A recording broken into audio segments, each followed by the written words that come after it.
So sabihin ko lang pala yung mga setup ko dito sa motor na to. Ayan, NK mags na 5 spokes.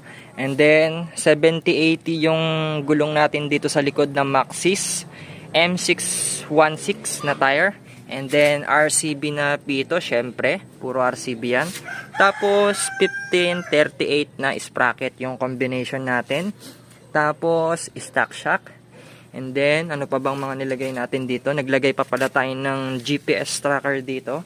Mapapanood nyo yung mga conversion natin, mga tutorial natin dyan sa channel natin dito sa Motor Review TV. Lahat po nandyan yung mga tutorial natin.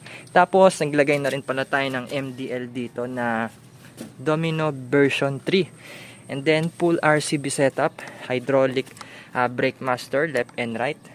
Tapos, RCB hydraulic pump, RCB caliper, ayan.